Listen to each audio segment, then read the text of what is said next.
Hey guys, tonight, we've got something special for you. A relaxing journey into a strange, unsettling future. We're diving into a world where the internet, that invisible lifeline of modern life, just, poof, disappeared. Imagine a day where your phone is a useless brick, and Google can't save you. Sounds like a nightmare you probably wouldn't survive, right? Before you settle in, let us know in the comments where you're watching from and what time it is there. Maybe Chicago at 7 p.m. or Seattle at midnight? The soft sound of rain tapping on a window will guide us through this dystopian tale, so let it lull you into the story. Before you get cozy and enjoy the video, how about giving us a like and subscribing to the channel? Only if you're loving what you see, of course. Your support makes all the difference and keeps us bringing you more awesome content like this. Now, dim the lights, maybe turn on a fan for that gentle hum in the background. If it's chilly, grab a cozy blanket, and let's start tonight's journey together. You wake up in a dark, cramped apartment in a sprawling city. Let's say it's a futuristic version of Chicago 2075. The air feels wrong, too still, like the world's holding its breath. You roll over, groggy, reaching for your phone. The screen's black. Not dead battery black, but a lifeless, void-like black. You tap it, shake it, curse it. Nothing. The Wi-Fi symbol on your wrist implant, yeah, everyone's got one now, is just a sad, blinking red dot. You stumble to the window, expecting the usual glow of digital billboards lighting up the skyline. Instead, it's dark. Eerily dark. The city's a skeleton of itself, all glass and steel, but no pulse. You hear the soft patter of rain outside, a steady, lulling sound that contrasts with the panic creeping up your spine. No notifications, no feeds, no algorithms telling you what to eat or where. The internet's gone, and you're already screwed. You try to remember the last time you went a day without connectivity, maybe never.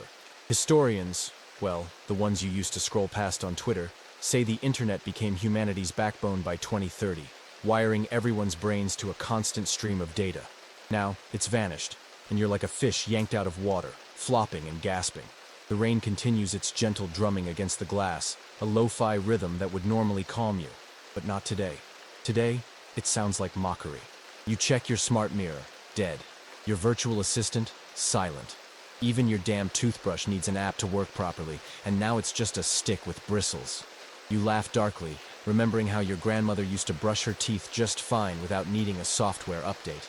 The apartment feels like a tomb. Every device that once made your life easier is now a monument to your helplessness. You realize you don't even know what time it is without your phone. There's no analog clock anywhere. Who needed one when everything was digital? The rain's steady patter reminds you of those old lo-fi playlists you used to stream while working from this very apartment. Now, it's the only soundtrack to your confusion.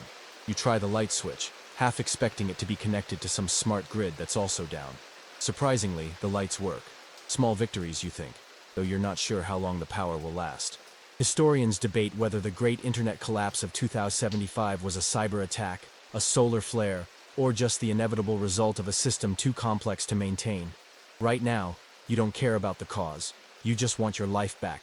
You check your smart fridge. It's offline, so it won't tell you what's spoiled or order more avocado toast. You grab a stale energy bar, the kind you'd find in a bodega in Brooklyn back in 2025, and chew it while staring at your useless coffee maker. No app, no latte.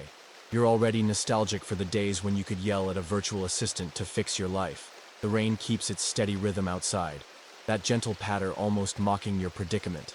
Every appliance in your kitchen requires some form of connectivity. Your microwave wants to sync with your meal planning app. Your toaster has a touchscreen that's now as responsive as a brick. Even your water filter has a digital display showing error codes you can't Google. You try opening cabinets manually, something you haven't done in years. Most of your food was automatically delivered by drone based on your consumption patterns. The AI knew you needed milk before you did. Now, you're staring at 3 cans of beans and wondering if you even own a can opener. You find one buried in a drawer, an ancient manual contraption that your great-grandfather probably used. The irony isn't lost on you. Technology advanced so far that you've forgotten how to use tools from the 1900s. The rain's gentle drumming provides the only sound in your eerily quiet apartment. No humming smart devices, no notification chimes, no background data processing. Just silence and the weather. Your coffee maker sits there like an expensive paperweight. It's one of those fancy 2070 models that could brew 17 different types of coffee from beans sourced globally. all controlled by an app that analyzed your sleep patterns and stress levels. Now, it's about as useful as a chocolate teapot. You remember your grandmother talking about percolators and French presses, ancient brewing methods that didn't need Wi-Fi? You'd laughed at her primitive ways. Who's laughing now? The stale energy bar tastes like cardboard mixed with regret. You used to have meals delivered that were perfectly balanced by nutritional algorithms. Now, you're eating something with an expiration date from last month. The smart thermostat blinks helplessly, stuck at whatever temperature it was set to when the network died. You can't adjust it, can't schedule it, can't even tell what temperature it is. The apartment feels colder somehow, though that might just be psychological. The rain continues its lo-fi soundtrack, each drop a reminder of the analog world that still functions while your digital life crumbles. You try the bathroom faucet. Thankfully, water still flows. Some things remain delightfully stupid and disconnected. Your smart toilet, however, is having an identity crisis. It won't automatically lift the seat, adjust the temperature, or play your morning news briefing. You're forced to interact with it like a caveman. Your shower requires an app to control water temperature and pressure. Without it, you're stuck with whatever settings were last programmed.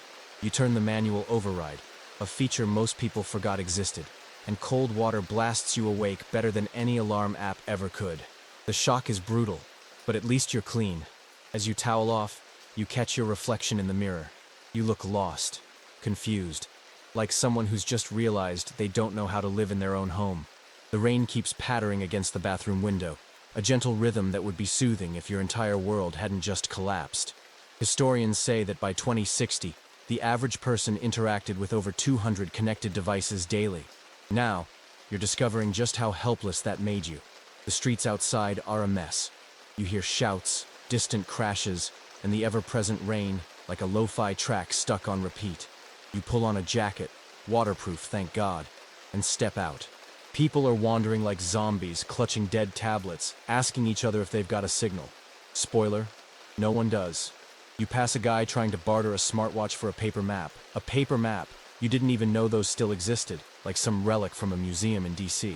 You smirk, thinking it's like trading a spaceship for a skateboard. But then you realize you don't know how to get to the market without GPS. Maybe that skateboard's looking pretty good. The rain creates puddles that reflect the dim emergency lighting, the only illumination in a city that used to glow with digital advertisements. You watch a woman frantically shaking her phone, as if the violent motion might resurrect the dead network. She's crying, actually crying, over a piece of metal and glass. It hits you then. This isn't just about convenience. People have stored their entire lives in these devices. Photos, contacts, memories, work documents, all trapped behind black screens. A businessman in a soggy suit keeps pressing his earpiece, shouting, "Hello? Hello?" into the void. He looks like he's having a conversation with ghosts. The rain's gentle patter mixes with his desperate pleas, creating an oddly poetic soundtrack to societal collapse.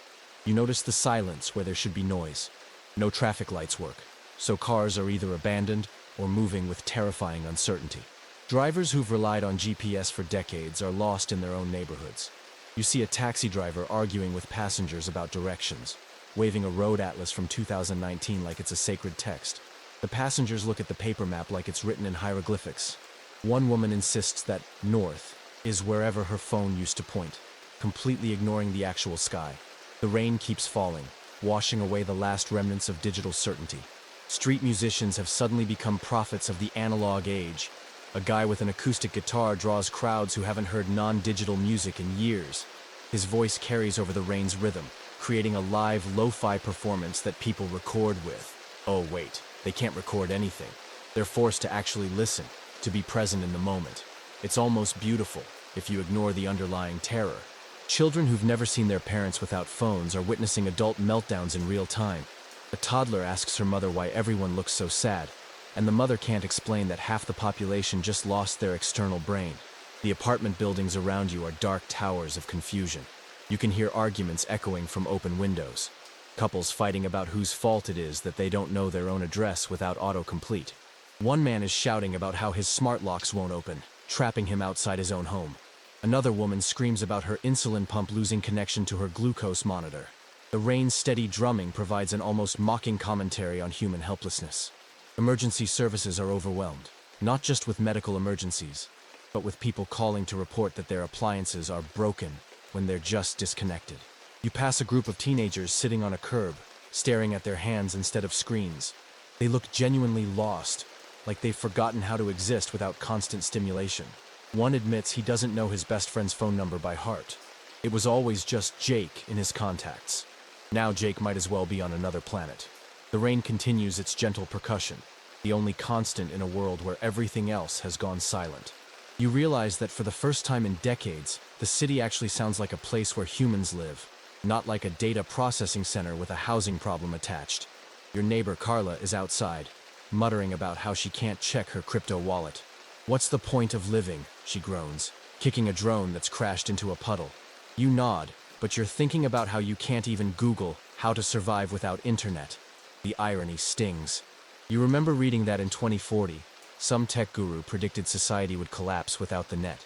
Historians still debate whether it was corporate greed or a solar flare that finally did it. Either way, you're living the fallout. And it's only been a few hours. You trudge through the rain, the sound soothing but not enough to drown out the chaos in your head. At least the rain's free, unlike your overpriced streaming subscriptions back in the day. The emergence of a barter economy happens faster than you expected. Within hours, people are trading smartphones for bottles of water, tablets for canned food. The digital currency revolution that took decades to build crumbles in minutes. You watch a woman offer her $3,000 VR headset for a loaf of bread. The baker, an old man who probably never trusted digital payments anyway, examines the device like it's a paperweight. "What am I supposed to do with this?" he asks. She can't answer because she doesn't know either. The rain's gentle rhythm underscores the absurdity of the situation. Pieces of advanced technology becoming worthless overnight. Credit cards are useless rectangles of plastic. Mobile payment apps are digital graveyards. Even the fancy contactless payment systems that seemed so futuristic just yesterday are now decorative door handles. You overhear a conversation between two business executives trying to figure out how to pay for coffee without scanning a QR code. One suggests using physical money, but neither has seen actual cash in years. They stand there in the rain, wealthy on paper but broke in reality, like millionaires who've forgotten the combination to their own safe. The coffee shop owner, clearly ahead of the curve, has already posted a handwritten sign: "Barter only. Coffee for batteries." The rain continues its lo-fi soundtrack as you witness the birth of microeconomies on every street corner. A teenager trades his gaming laptop for a bicycle, reasoning that transportation beats entertainment when civilization collapses. An influencer with millions of followers offers to promote someone's business in exchange for food, not realizing that her platform no longer exists. She keeps talking about her engagement rates and brand partnerships while standing in the rain, soaking wet and holding a dead phone. It's like watching someone speak a dead language to an empty room.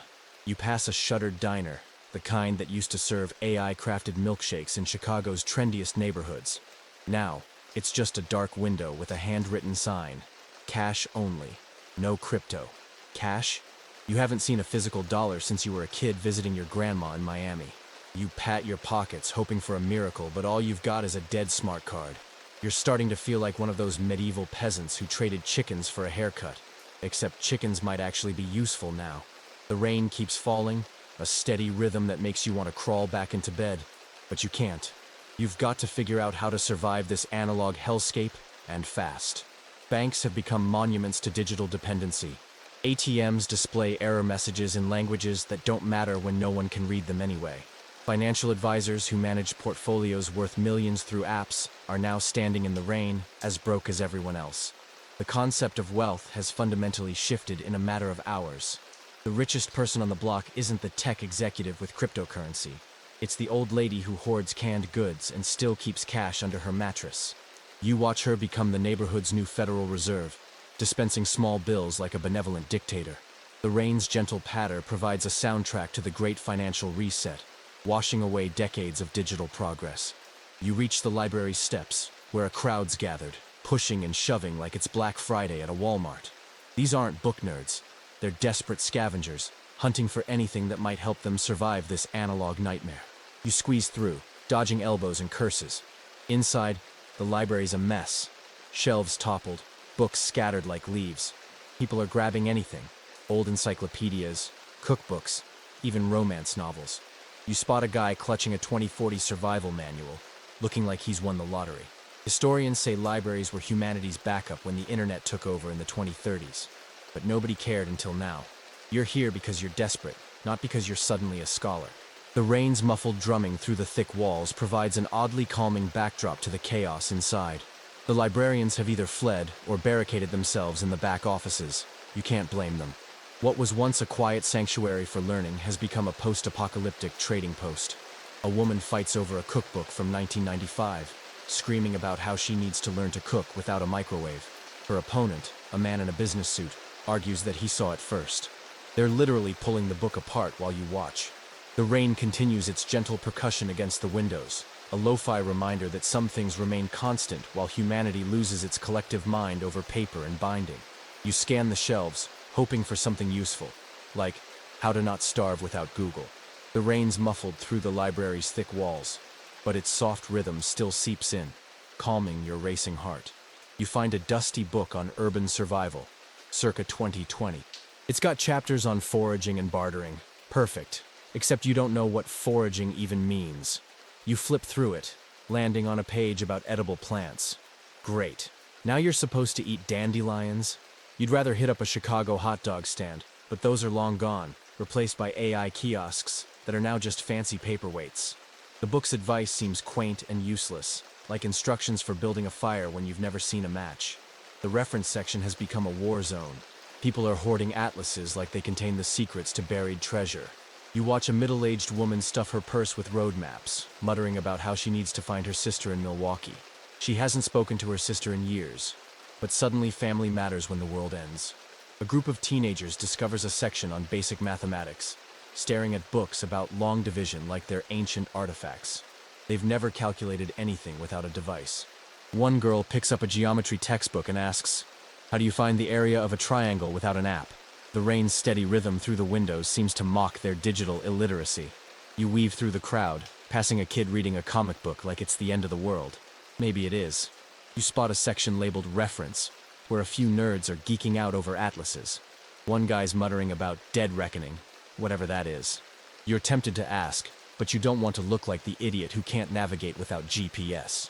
You remember scrolling Twitter back in the day, laughing at posts about people getting lost without their phones. Now you're one of them, and it's not so funny. The rain's faint drone through a cracked window feels like a sarcastic reminder. You're not built for this analog world. The book checkout system is down, obviously, so everything has become free. Or rather, everything has become subject to mob rule. You watch people stuffing backpacks with manuals on carpentry, plumbing, and electrical work. Skills that seemed obsolete when AI could design and build everything.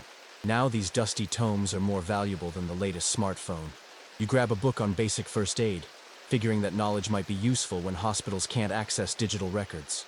The rain continues its lo-fi soundtrack, a gentle reminder that nature doesn't need updates or patches to keep functioning. You find a corner to skim your stolen book. It's got tips on bartering, like trading skills instead of cash. Skills? You can barely boil water without an app. Back in Chicago's pre-blackout days, you'd have ordered groceries from a Whole Foods in Lincoln Park with a single tap. Now, you're reading about how to purify water with a sock. A sock. You laugh darkly, imagining yourself filtering Lake Michigan water through your gym clothes. At least the library's quiet, except for the occasional shout or thud of a falling book. The rain's steady rhythm outside is the only thing keeping you from losing it completely. You discover a cheap plastic compass in the rubble, probably from some kid's backpack, and the needle's wobbling like it's as confused as you are. You hold up the compass, squinting at the end for north. But Chicago's grid is a maze without GPS. Historians say people in the 1900s navigated cities with compasses and landmarks, no apps needed. Sounds nice, but you're lost near what you think is Michigan Avenue, and the rain's steady drone feels like it's laughing at your incompetence. You try to remember basic orientation from a half-forgotten Boy Scout manual you never read. The sun should be somewhere, but the sky's a gray soup of clouds and rain, offering no celestial guidance. You attempt to use the Willis Tower as a landmark, but every tall building looks the same when you're panicking. The compass needle spins wildly when you move, making you dizzy. You're holding it wrong, moving too fast, standing near metal, basically doing everything incorrectly. A woman nearby is arguing with her husband about which direction is east, using a cracked smartphone screen as a mirror to catch sunlight that doesn't exist. They're both wrong, but so are you. The rain's gentle patter provides a lo-fi soundtrack to your navigational failure. You remember those confident Instagram posts about digital detoxes and getting back to nature. Nature, it turns out, is harder than it looks when you've spent 30 years letting technology think for you. You try following street signs, but half of them are in languages you can't read or damaged by weather. Chicago's numbered grid system seemed logical when you could just ask Siri for directions. Now, you're trying to remember if higher numbers go north or south, and your brain feels like it's running on dial-up. The rain continues its mocking rhythm as you walk in what you hope is the right direction. Every block looks the same: wet concrete, confused people, and the occasional emergency vehicle struggling through streets where traffic lights have become expensive Christmas decorations. The book suggests using the North Star for navigation, but it's daytime and cloudy. You're starting to feel like one of those early explorers. Except they had skills, and you have anxiety.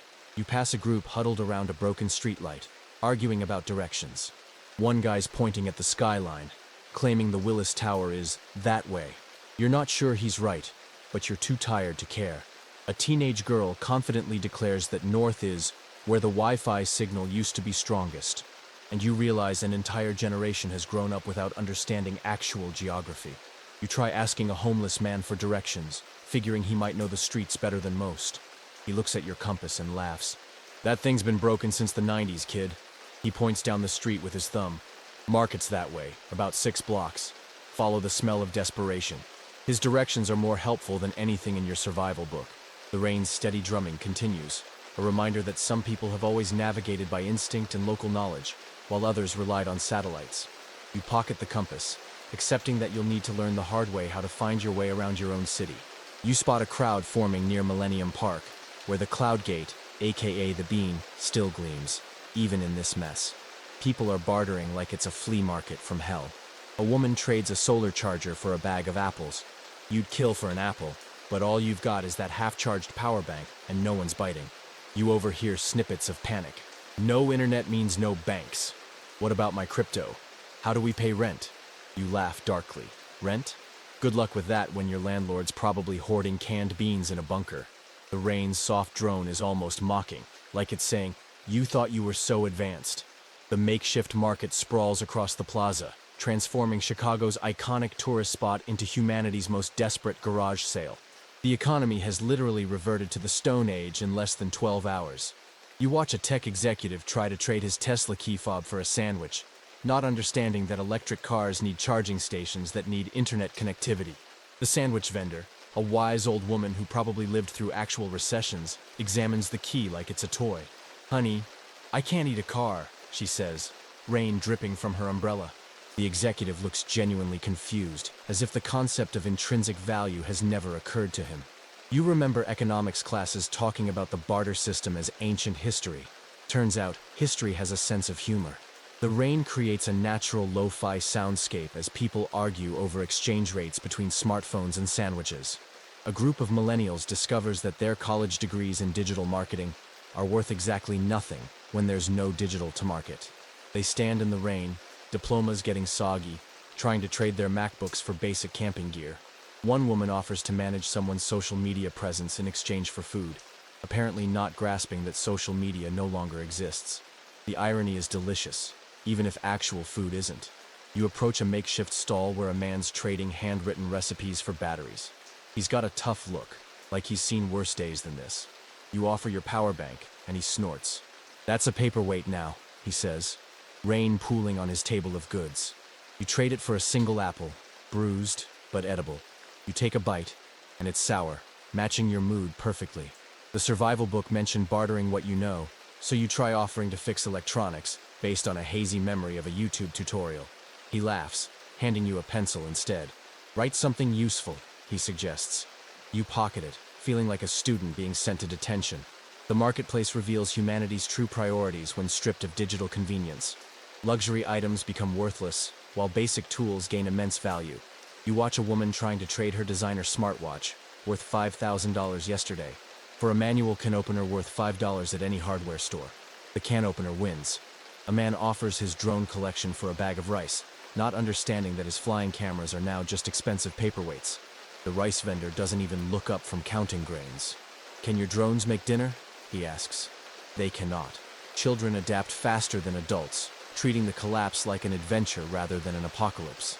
You see kids setting up their own trading posts, swapping toys for snacks with the efficiency of Wall Street traders. They haven't lost anything because they never fully bought into the digital delusion. One girl confidently trades her tablet for a jump rope, declaring that jumping is more fun than staring anyway. The rain's gentle rhythm accompanies their laughter, a reminder that play doesn't need bandwidth. Their parents watch in amazement, realizing their children might actually be better equipped for this analog future than they are. The bean reflects the chaos like a funhouse mirror, distorting the desperate marketplace into something almost artistic.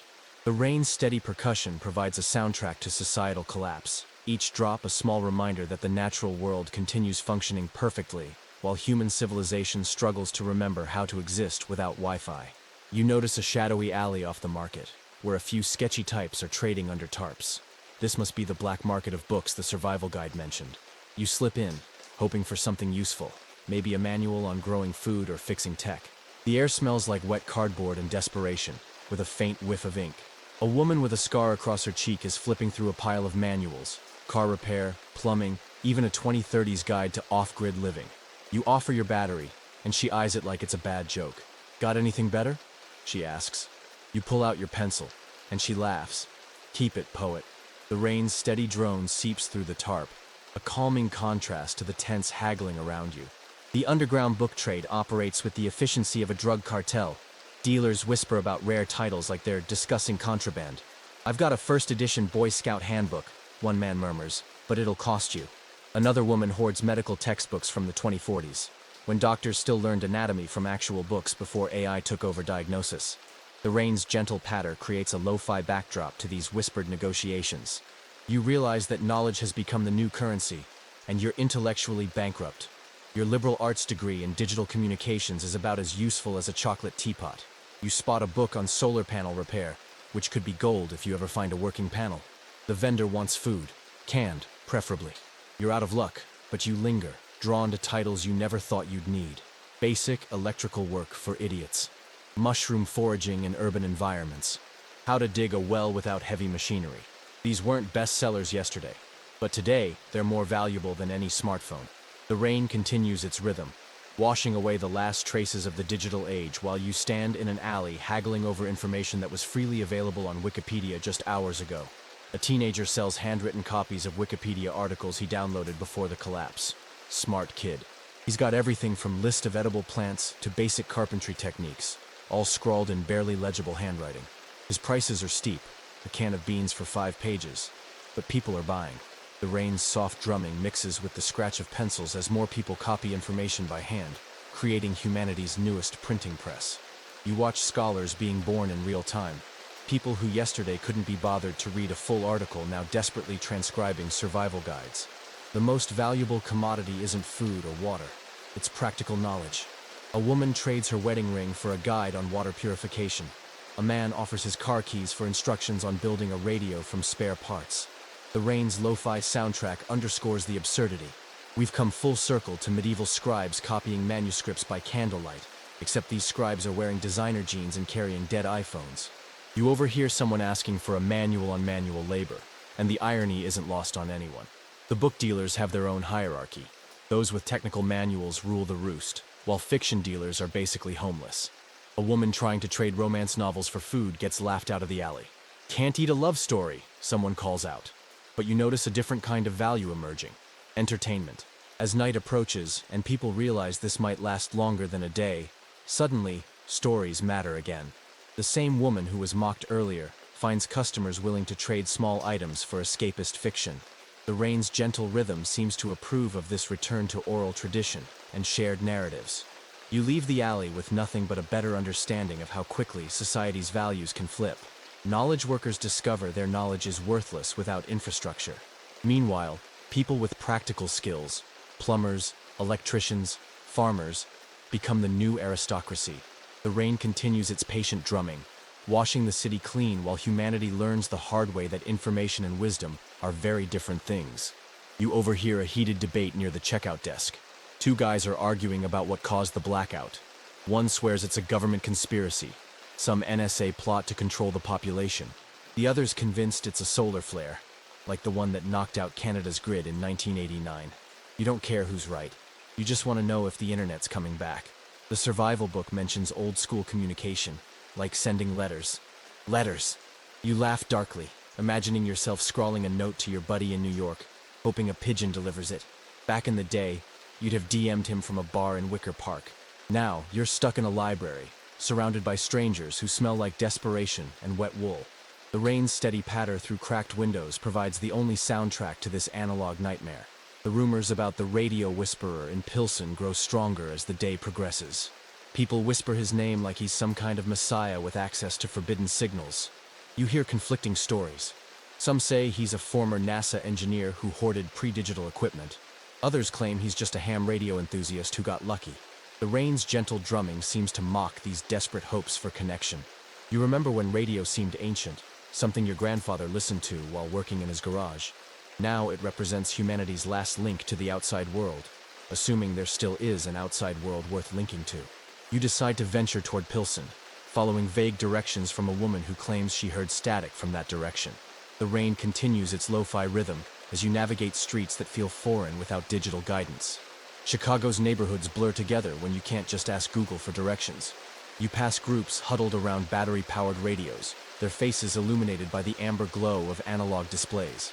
The static they tune through sounds like the ocean, waves of white noise occasionally broken by what might be voices, or might just be wishful thinking. The journey to Pilsen becomes an odyssey through a city rediscovering its physical geography. Without GPS, you rely on landmarks your brain never bothered to memorize. The rain creates a natural soundscape that would be perfect for a lo-fi playlist, if lo-fi playlists still existed. You encounter other pilgrims seeking the radio whisperer, all carrying dead devices like talismans. One man insists his smartwatch will come back online if he just gets close enough to a signal. Another woman swears she felt her implant twitch near a cell tower. The rain washes away their hopes as efficiently as it cleans the streets. You reach what you think is Pilsen based on the street art and the smell of wet concrete mixed with decades of industrial history. The radio whisperer's location is supposed to be marked by graffiti, something about "signals live here." The rain has made some of the spray paint run, turning political murals into abstract art. You find yourself deciphering clues like some kind of analog detective, following rumors and whispered directions through neighborhoods that have suddenly become foreign territory. The rain's persistent rhythm provides a meditative backdrop to your quest, each drop a small prayer for connectivity. The stories about the Whisperer grow more elaborate with each telling. Some claim he can reach other continents. Others say he's in contact with a secret government bunker. A few believe he's actually causing the blackout, controlling global communications from a basement in Chicago. The rain seems to wash away the rational explanations, leaving only hope and desperation. You realize that in less than a day, this mysterious figure has become the stuff of urban legend. In a world without Google to fact-check everything, myths grow faster than weeds after rain. As you get closer to the supposed location, you hear it. Actual static, faint but real, cutting through the rain's gentle percussion. It's the most beautiful sound you've encountered all day, proof that electromagnetic waves still exist somewhere in this analog wasteland. The rain's lo-fi drumming mixes with electronic crackle, creating an oddly hopeful soundtrack to your approach toward what might be salvation, or just another dead end in this unplugged Chicago nightmare. You pass a group gathered outside a boarded-up bar, scribbling on scraps of paper by candlelight. They're writing manifestos, of all things, demanding the internet's return, like anyone's listening. You catch phrases like digital freedom and corporate tyranny. You smirk, thinking it's like tweeting into the void, except now you're using pencils. Historians say the 2060s saw paper rebellions when people ditched digital for analog protests. Now it's back, and you're not sure if it's inspiring or pathetic. The rain's gentle rhythm feels like it's mocking their fury, a lo-fi track that can't drown out the city's despair. Their handwritten demands are getting soggy, ink bleeding like their hopes for a quick technological resurrection. The protest groups have formed faster than you'd expect, organizing through word-of-mouth networks that feel simultaneously ancient and revolutionary. Without social media to coordinate, they rely on bulletin boards made from cardboard and spray paint on walls. The rain turns their carefully crafted signs into abstract art, but their determination remains waterproof. You watch a former tech executive, still wearing his expensive suit, learning to write with a fountain pen for the first time since elementary school. His handwriting is atrocious, like a child's attempt at calligraphy. The rain's steady patter provides a soundtrack to this regression to pre-digital communication methods. A woman with tired eyes hands you a flyer, scrawled with demands for connectivity now. The paper is already soggy from the rain, making the ink run in artistic patterns. She asks if you want to sign their petition, apparently not understanding that petitions need governments or corporations capable of reading them digitally. You nod, pretending to care, but you're really eyeing her bag of apples. The manifesto movement has created its own economy. People trade signatures for food, as if their names on wet paper have any value beyond psychological comfort. The rain continues its lo-fi rhythm, washing away their protests literally and metaphorically. The group's leader, a guy with a wild beard, is ranting about how big tech caused the blackout. "They built a house of cards!" he shouts, waving a manifesto that's dissolving in the rain. You've heard this before. Corporations centralized the internet, making it fragile. Some historians argue it was a hacker collective that pulled the plug. Others blame a solar flare. You don't care about blame. You just want to know if the grocery stores will accept handwritten IOUs for food. The rain's steady drumming mixes with his increasingly desperate rhetoric, creating an oddly therapeutic background noise to societal collapse. The paper rebellion reveals how unprepared people are for analog resistance. They're trying to recreate digital activism with physical tools, but it's like using a hammer to perform surgery. You watch them attempt to hashtag their protests by writing down digital rights on walls, not understanding that hashtags without networks are just scribbles. The rain washes away their graffiti as fast as they can write it, nature's way of fact-checking their revolution. One woman asks if anyone knows how to make copies without a printer, and the silence that follows is deafening. The manifestos themselves are fascinating documents of digital withdrawal. People write about phantom notification syndrome, the anxiety of not knowing what's happening globally, and the terror of being alone with their thoughts. One man's essay, written on the back of a pizza box, describes the existential crisis of losing his digital identity. "I had 50,000 followers," he writes. "Now I have no one." The rain's gentle patter provides a melancholy soundtrack to these confessions, each drop washing away another digital dream. Without the internet to validate their existence, people are forced to confront who they are in meat space. The movement's biggest problem isn't lack of passion, it's lack of practical skills. They can write angry letters all day, but none of them know how to actually fix the infrastructure they're demanding. The rain continues its patient drumming, highlighting the futility of demanding technological restoration from people who can barely operate a manual can opener. You leave them to their soggy protests, realizing that revolution requires more than just strong opinions and pencils. The rain keeps tapping, a steady lo-fi beat that's the only thing keeping you sane. You're still in this futuristic Chicago, or whatever's left of it, trudging through streets that feel like a sci-fi movie gone wrong. Your wrist implant blinks red, mocking you with its uselessness. You're not just offline, you're unplugged from everything that made life make sense. No apps to tell you where to go, no feeds to distract you from the gnawing hunger in your gut. You clutch that stale energy bar wrapper, wishing you'd savored it more. Back in 2025, you'd have Postmated a burger from that greasy spoon in Wicker Park. Now, you're wondering if squirrels are edible. The radio whisperer mentioned urban farming, and the desperate seed of an idea takes root in your starving brain. You remember passing a vacant lot earlier, a muddy patch between crumbling buildings that looked like urban decay incarnate. Now it seems like salvation. The rain has turned it into a swamp, but you've read enough survival guides today to know that water plus soil equals agriculture theoretically.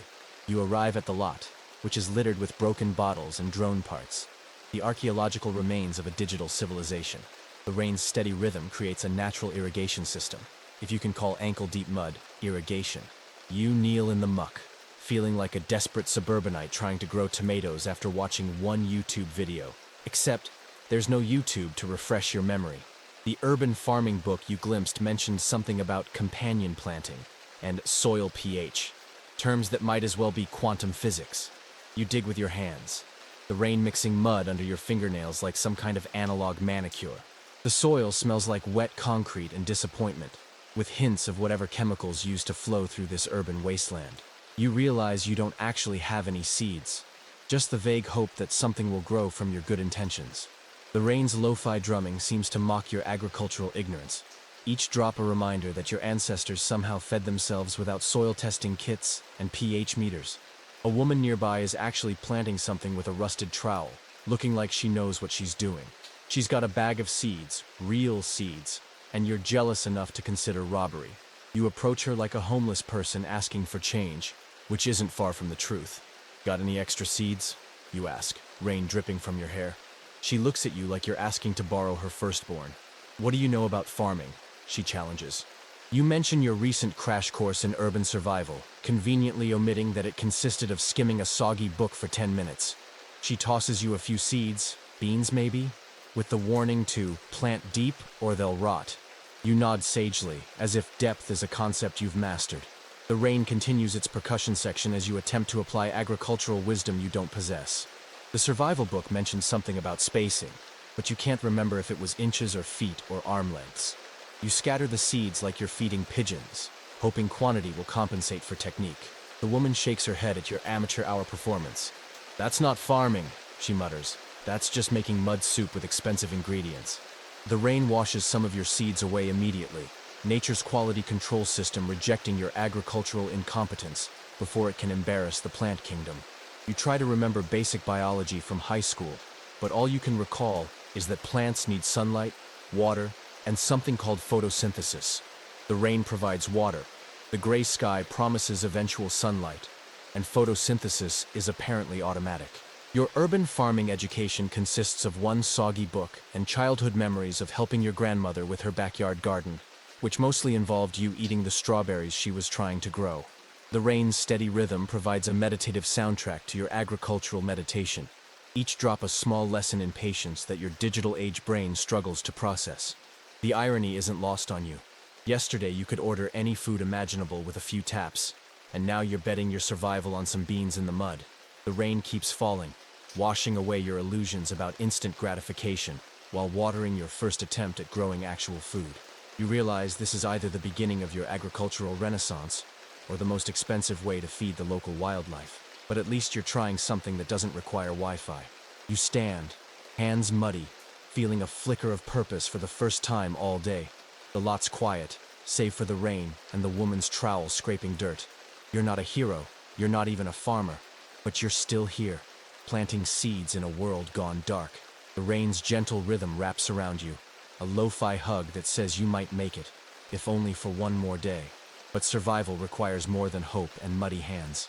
You need light, navigation, and information.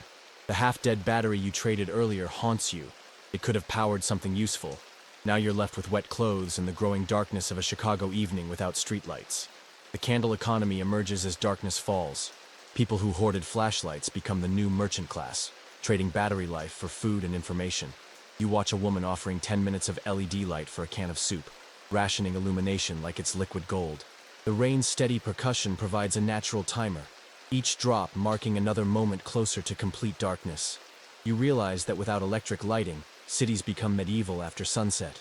The skyscrapers around you transform into giant tombstones, dark monuments to an electrical age that lasted barely 2 centuries.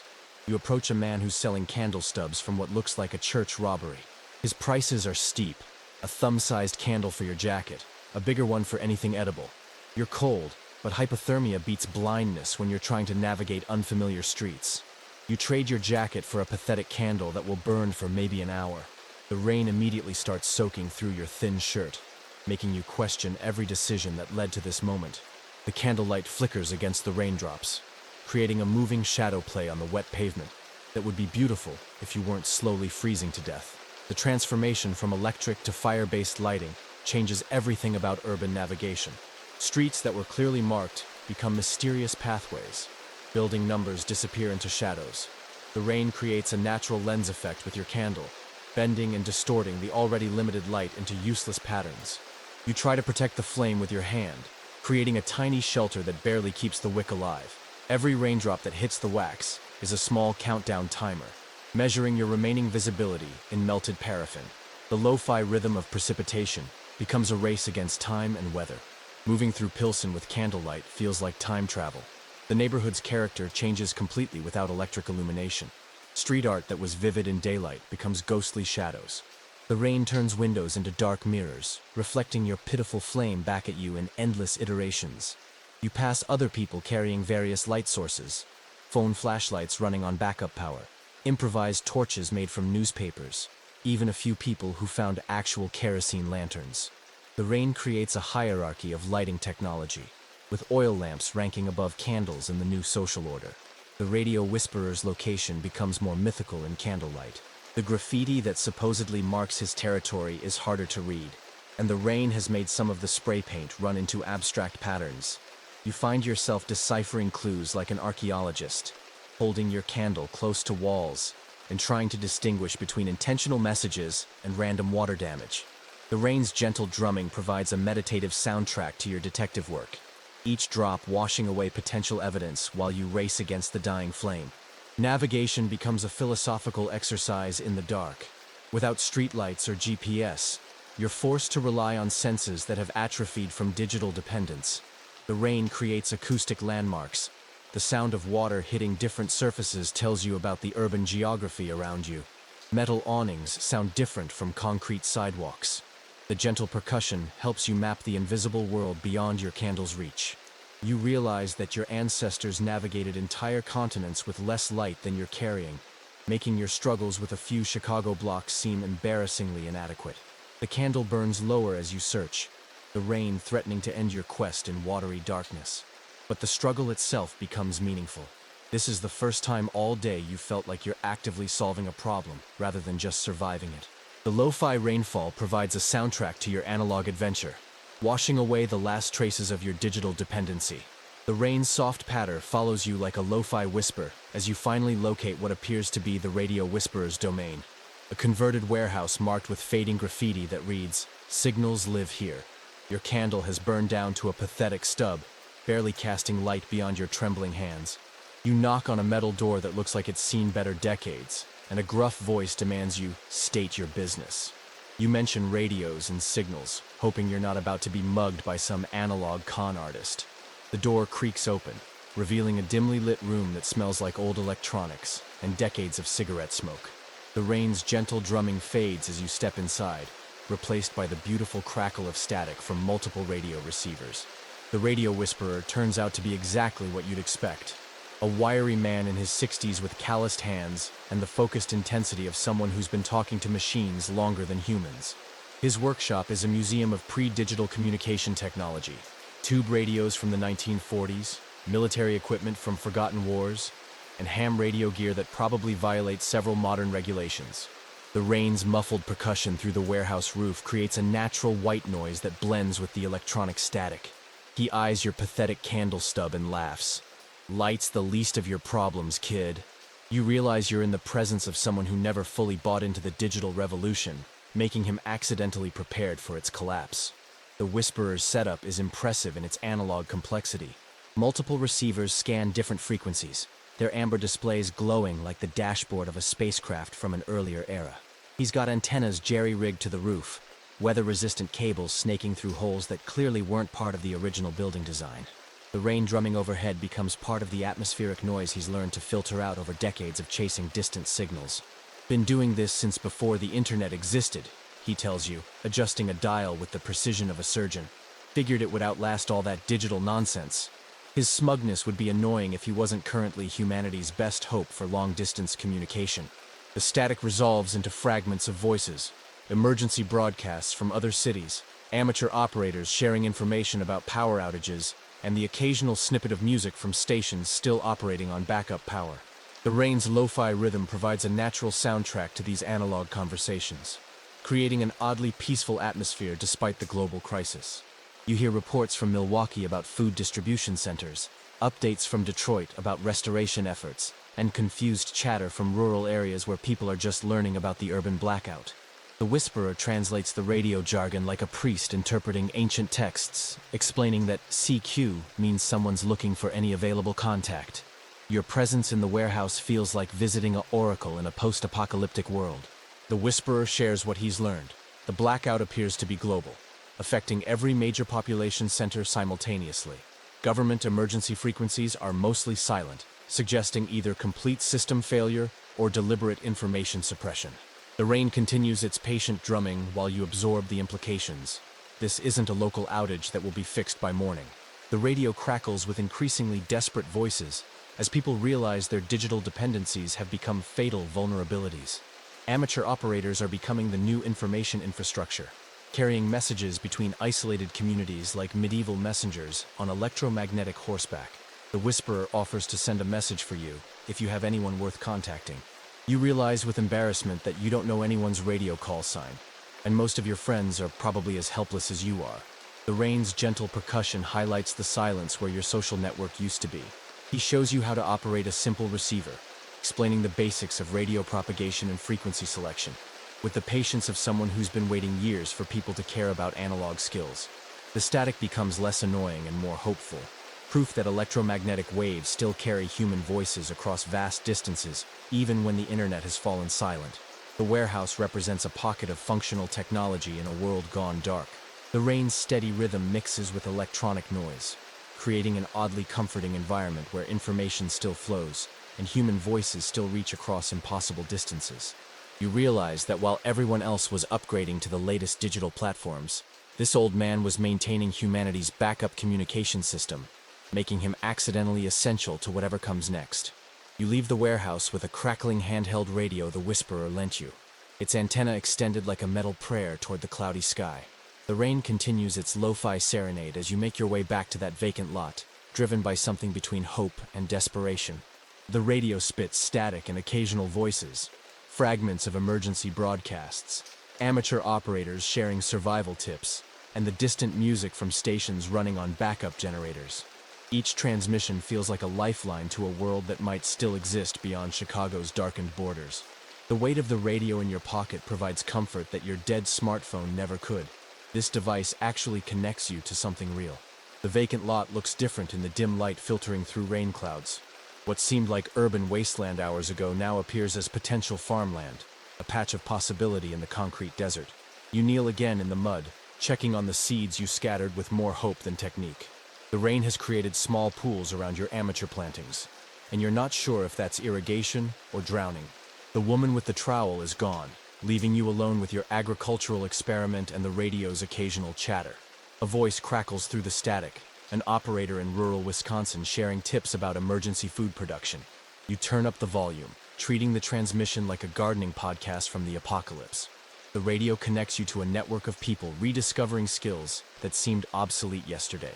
You hear conversations about preserving food without refrigeration, generating power from bicycle wheels, and finding clean water in urban environments. The rain's gentle drumming provides a natural soundtrack to these analog tutorials, each drop watering both your seeds and your growing understanding that survival requires community knowledge. An operator in Michigan shares a frequency where people trade information about edible plants, while someone in Ohio broadcasts daily updates about which stores are still accepting barter payments. The radio transforms from entertainment device to survival tool, carrying the collective wisdom of people learning to live without the internet. Your planting technique improves as you listen to agricultural advice transmitted across state lines. A farmer in Iowa explains proper seed spacing through radio static, his voice competing with atmospheric interference and the rain's percussion. You adjust your scattered seeds, trying to apply long-distance gardening lessons to your muddy patch of Chicago real estate. The radio crackles with debates about soil preparation, watering schedules, and pest control, conversations that would have bored you senseless a week ago, but now feel like graduate-level survival education.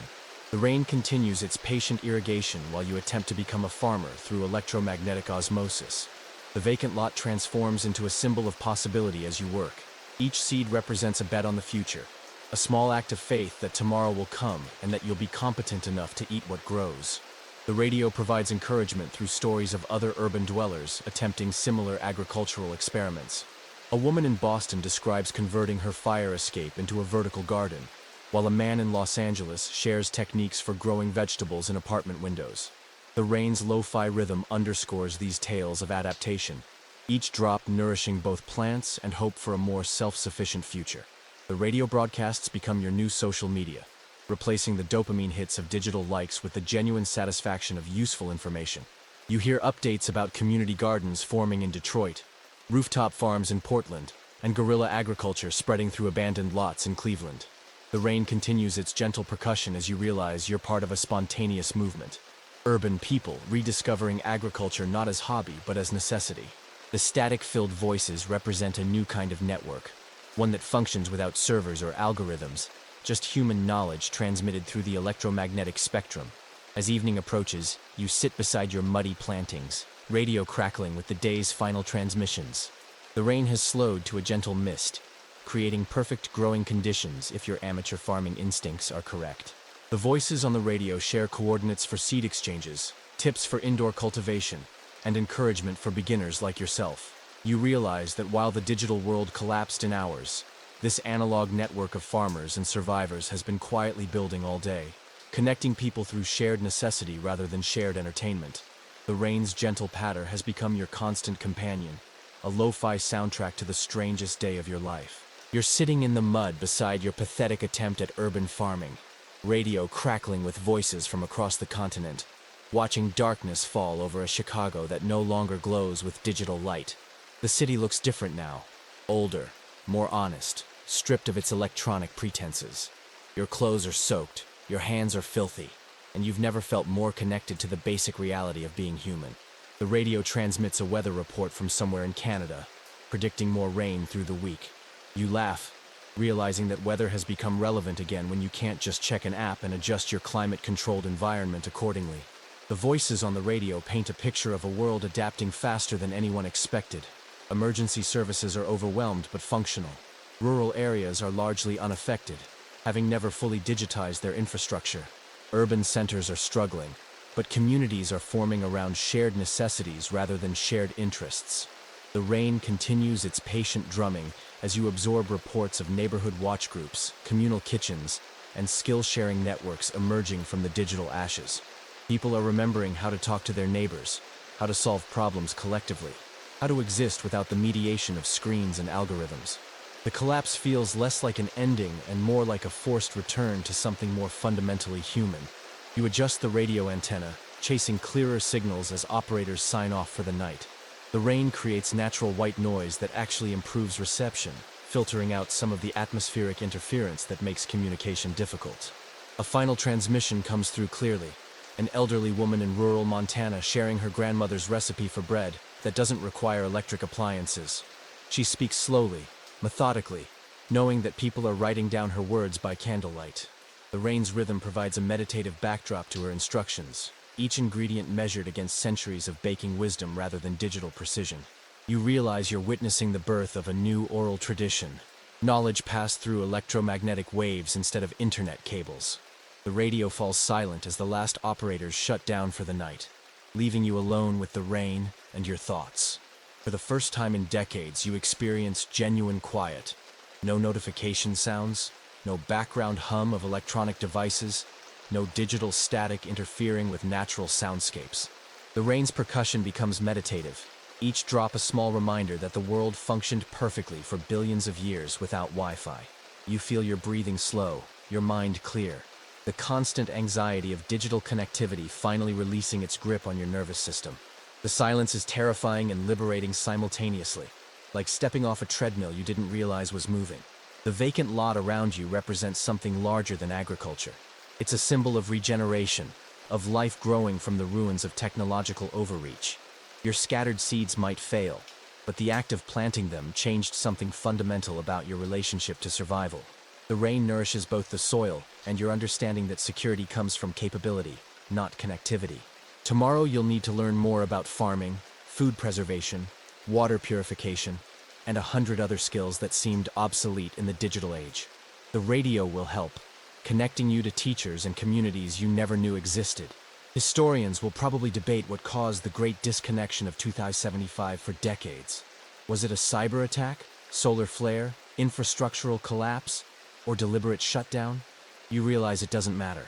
What matters is what humanity builds next, and whether it includes enough analog backup systems to prevent another catastrophic single point of failure.